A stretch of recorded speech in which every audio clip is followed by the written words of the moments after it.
Skellige, the astonishing islands of the witch world, falling hopelessly behind the mainland in some aspects of life, but far superior in others. It is a land where the king is chosen from among several candidates, where shipbuilding is almost a cult, where there is at least a semblance of equality between men and women. But at the same time, Skellige is an underdeveloped region that lives off pillaging and fishing. They have no large cities, and even the most developed port can be considered a small settlement by the standards of Novigrad, and they still practice human sacrifice in the dark groves. Skellige is a fascinating, beautiful land of rugged people who are best left alone. It is also a land of ancient legends, primitive cultures, and great heroes. And the top of it all are 7 men, 7 jarls. They've divided the islands between them, between the clans they lead, and in their interplay lies the entire foundation of this island nation. And that is what we will be talking about today, the great and fearsome Skellige clans. Let's dive into the legends of this amazing people and tell you what the Skelligians believe in, how their clans came to be, and why they remain united. This is the old Witcher talking to you guys. We thank you for supporting our patrons, and we also invite you to join the ranks of these fine men. And we begin. Skellige beckons. The Skelligians believe that the ancestor of their people was the great hero Hemdall. Everyone on Skellige, from the wisest old man to the youngest lad, knows this name, knows the legend of his origin, and believes that divine blood flows in his veins. For Heimdall was married to the proud warrior Hildin, and she gave him 6 sons. Their names are forever etched in the history of Skellige, for they are the founding fathers: Grimjar, Brokvar, Tyr, Sovig, Otkel, and Modolf. Each of them was given land by Hemdall to hold on Skellige, and each of them founded his own clan on these lands. And so Skellige gained their own sort of system of government. 6 clans founded by the 6 sons of Hemdall, each on their own land. Later, one of the clans will split in 2, and the Skellige Islands will be ruled by 7 proud jarls. They are destined to fight each other in bloody battles, to unite and to stand together against grave threats from the mainland, to build ships and proudly sail east to the coast, to plunder, kill and strike fear into the hearts of the land rats, to prove to Heimdall their strength and willingness to die in battle, without fear but with a smile on their lips, to fight to the last drop of blood. Legend has it that the first of Heimdall's sons was named Grimjar. He stood out among his brothers for his extraordinary strength. Allfather Heimdall sent his son to the north of the island of Skellige, but after traversing all the lands he was assigned, Grimjar was unable to find a suitable place to settle and call home. So he turned to his father, Hemdall, and asked him for the thickest chain he could forge. The progenitor granted Grimjar's request, and the latter took the chain and dived into the sea near Skellige. Over there, at the bottom of the sea, he discovered a huge rock, and using the chain, he pulled it ashore. He placed the rock in the heart of his kingdom, and with his bare hands he carved out an impregnable fortress and named it Trald. And to this day, that fortress still stands, impregnable and eternal. Later, Grimjar founded his clan in this fortress, and his followers were given the name An Craite.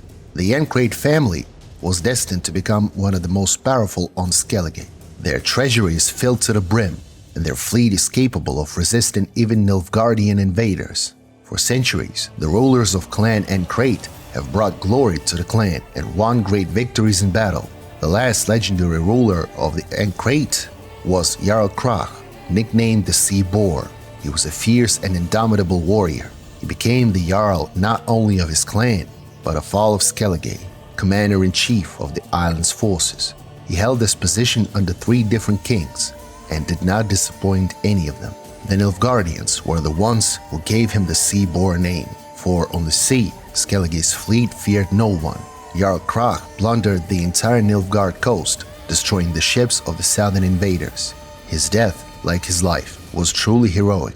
The Jarl's Drakkar was boarded by Naglfar, the legendary ship of the Wild Hunt. The Skelligians showed that they feared neither death nor the mighty elves of ancient legend. Krach himself personally faced the mighty Wild Hunt King Eredin in battle, and despite all pleas to surrender, he never laid down his axe until his last breath. After Crach's death, one of his descendants will become head of the clan, either his daughter or his son, but neither of them has yet earned a fame at least comparable to their fathers. Hemdall's second son was named Tyr, and the Allfather planned to give him the entire island of An Skellige. But first, Tyr had to earn the gift. Heimdall gave him the task of killing a giant bear named Ingvar. Many heroes have tried to defeat the mighty beast. They traveled to the beast's lair, hoping to gain eternal glory, but none had ever returned. Tyr knew this, but there was no fear in his heart. Only cold reason guided the hero. He realized that he needed a special weapon to fight such an irresistible beast. To forge the necessary blade, Tyr descended into the deepest cave in all of Skellige, and in its depth he found an unquenchable fire, the fire of the earth itself. In this fire, Tyr forged a sword of incredible sharpness. It could cut a human hair lengthwise, but it was also incredibly hard, so hard that it could fell a 100-year-old tree with a single swing. Tyr took the blade to his mother. Hewland waited until nightfall and carved protective runes on it in the light of dawn. This magic would protect Tyr from the bear's blows. In the morning, Tyr went to Ingvar's cave and fought the beast. Not a single blow of the mighty paws reached Tyr's body, and the hero's blade sliced clean through the creature's flesh. Ingvar was defeated, and Hemdall saw that his task was completed. He gave Tyr possession of the entire island of An Skellige, and over there, he lived with his family in his palace on the slopes of Mount Odeklov, and all his descendants settled on the island. The powerful clan of Tiarshach was born. The last famous member of the Tiarshach family was Bran, king of all Skellige. His authority was unshakable, and even Jarl Krach did not dare to challenge his power. Bran had one son, Svenrige. Unlike his father, Svenrige always had a quiet and calm character.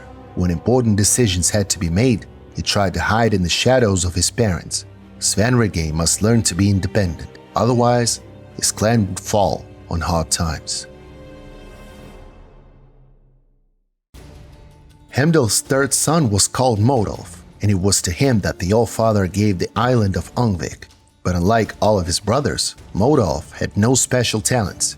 He had neither insight, nor wisdom, nor great courage, nor any great talent whatsoever. For this reason, he was very angry with his father and constantly reproached him for not rewarding his third son with anything special. The ancestor asked Modolf to be patient.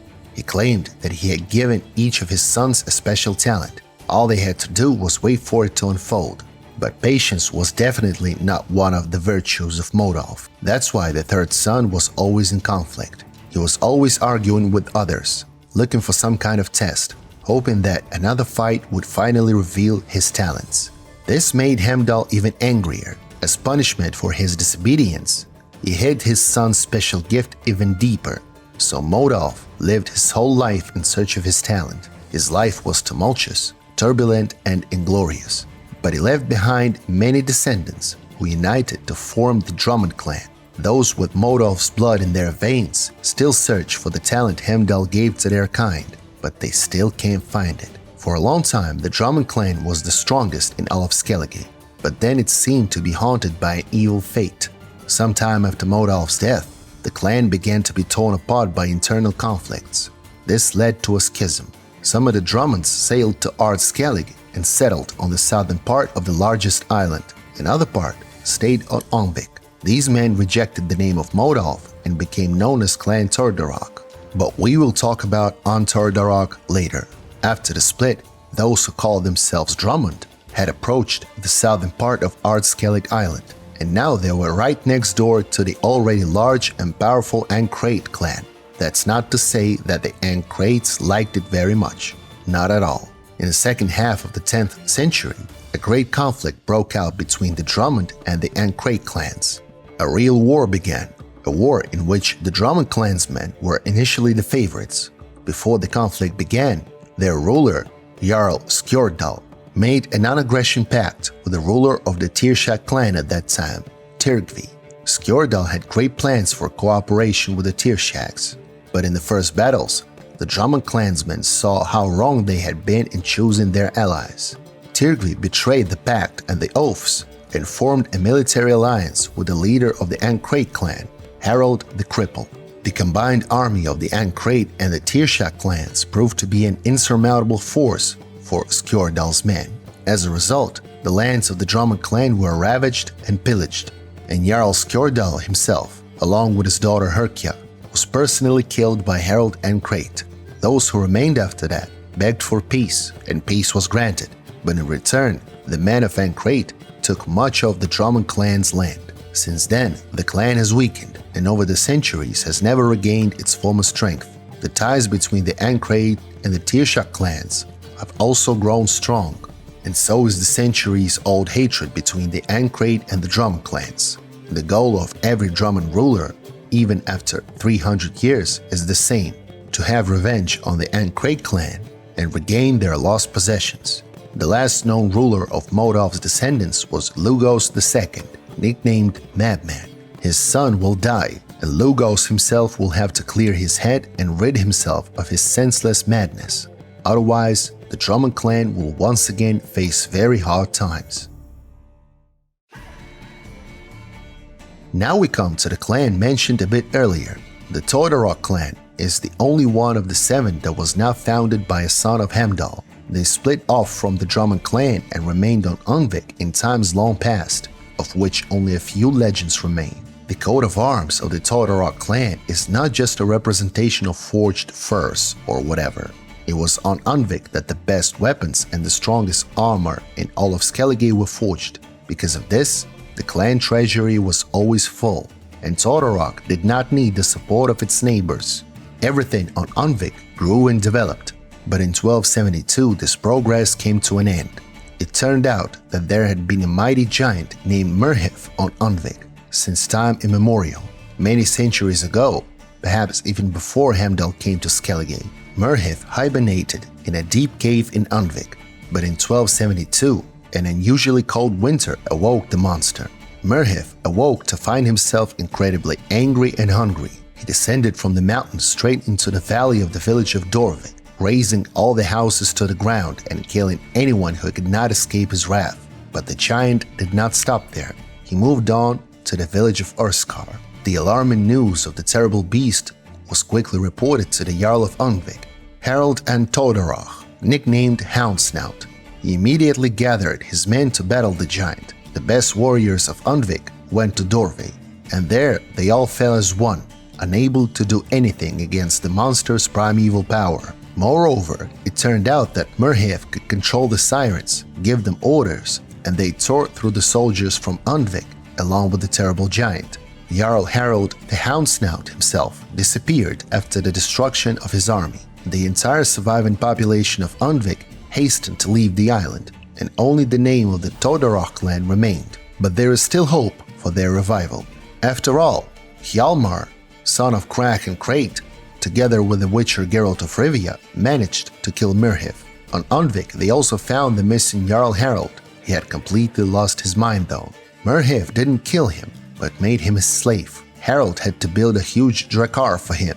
The giant supposedly wanted to use the huge ship in a war with the gods during the Battle of Ragnarok. It is unclear though how exactly Merhith made Harald obey him, but one thing is clear: the Jarl of Tordarroch had gone completely mad. Since the only meat in the giant's lair was that of the people he had killed, Harald was forced to eat only that, and so the great ruler remained to exist this way, building a huge ship for a giant, eating the flesh of his men with a guilt-ridden mind instead of a sane one. Oh well.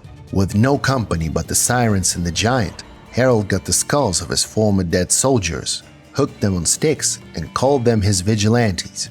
He talked to them and even tried to give one of them an ear made of nails and string. All he had left was to live out his days in an unchanging madness. Hjalmar and Craite, together with the witcher Geralt of Rivia, would kill the giant Merhith and free Unvik from his oppression. The Tordarroch clan would have a chance to rise from the ashes, but only history will tell if the family of world-famous blacksmiths will be reborn. The fourth son of Heimdall was a legendary hunter named Save. His ancestor gave him the island of Spikarog. It wasn't long before Sove founded the city of Svorlag, which would become the capital of his clan. To do so, he had to kill a bloodthirsty chimera that lived near the bay. Sove used his hunter talents, and by gathering his followers, the son of Hemdall became the founder and the first ruler of the Brokvar clan. He soon found a wife, the beautiful Ulula, whom he married without a second thought. But Ulula turned out to be an incredibly grumpy and unbearable woman.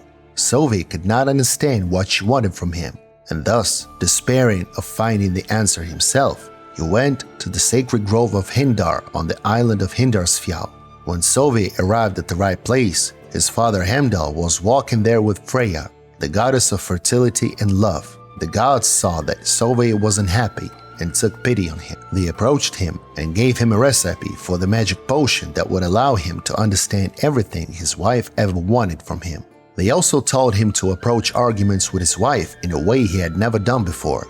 The only problem was that the recipe for the potion contained extremely rare ingredients, but Sove was willing to do anything. To get the ingredients, he climbed the highest mountain in the archipelago, took a dive into the deepest chasm of the undersea, and defeated a terrible monster. And when the mixture was ready, he began to think about the other way to communicate with his wife that he needed. Sove climbed the tree Irminsul, and hanging down by one leg, he began to meditate. And in some moments, enlightenment came to him. He came down, went home, and told his wife what he had thought. After that, there was peace and harmony in the family of Sove and Ulula. But the secret of what exactly Sove had said was never told to anyone, and that secret, along with the hero, disappeared into the oblivion of time.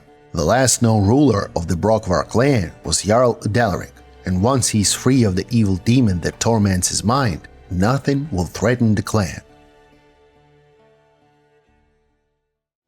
Hemdall's fifth son was named Otkell, and his father gave him the island of Hindarsfjall. To thank his parents for such a generous gift, Otkell built a ship and sailed to Hindarsfjall. But on the way, he was caught in a great storm. The waves threatened to overwhelm the ship, and he prayed to his father for help. But because of the thunder and the waves, Hemdall could not hear his son's cries. Then he cried out for help to anyone who could hear him, and his cry reached the ears of the goddess Freya. She took pity on Otkell and gave him a magic bagpipe. When Heimdall's son played it, the elements began to calm down, the wind calmed, and the clouds parted. Otkell survived and reached Hindarsfjall. When Heimdall heard what had happened, he turned to his son and ordered him to build a shrine in honor of Freya on the island. Otkell was pleased and readily agreed. He later founded the Heymaey clan, and ever since all the people of Skellige have honored Freya, and the women of the Otkell clan have become priestesses to the goddess who saved their ancestor. The last known ruler of the Heymaey clan, or as they were called, An Hindar, is the venerable Donar. He is respected by the other jarls, for even after the death of the Skellige king Bran and Tiarshach, it was Donar who remained the head of the Skellige clans until the next Conan was chosen. He is rather a good-natured and pious man, so there is no need to worry about the future of the Heymaey clan. The last, sixth son of Hemdall was called Brodr. He was the kindest, fairest, and most honest of his brothers. Throughout his life, Brodr never refused those in need and made many friends. His destiny was quiet and measured. He founded the Dimun clan and ruled his people wisely. Only at the end of his years was Brodr summoned by Heimdall, but on his way to meet the Allfather, the ruler's ship was swallowed by a great whale. The Drummond clan has been whaling ever since. Legend has it that Brodr's descendants are trying to find the whale and retrieve the remains of their clan's founder from its belly. The last known leader of the Dimun is Holger Blackhand, a true pirate to the core. He clearly does not adhere to Brodr's virtuous memory. He is cruel and bloodthirsty, even by the standards of his kind. With him, the Pharaoh clan has become associated exclusively with piracy and plunder. The Dimun clan is hated even on Skellige nowadays, let alone on the continent.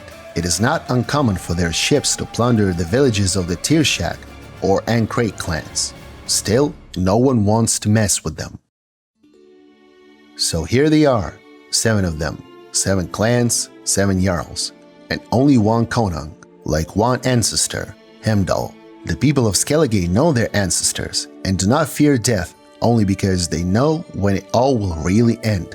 They know that Ted Dayrea will come, the hour of the end, the time of the white frost and white light. Then the golden rooster Camby will crow and wake Hemdall from his eternal sleep. Heimdall will stand against the evil forces from the land of Murhog, against the demons and spirits of chaos. He will stand on the Rainbow Bridge and blow his horn, signaling that it is time to take up arms and form ranks, because Ragnarok is the final battle that will decide whether night falls or dawn comes, and only then will the end come. Just like the end of each of our videos, do support us on Patreon, become a sponsor on YouTube, and of course give us likes, write comments about why you love or hate Skellige. Feel free to use the time codes as needed, and ring the bell of course. In any case, thank you to every one of you guys who made it to the end of this video. See you soon when the old Witcher speaks once more.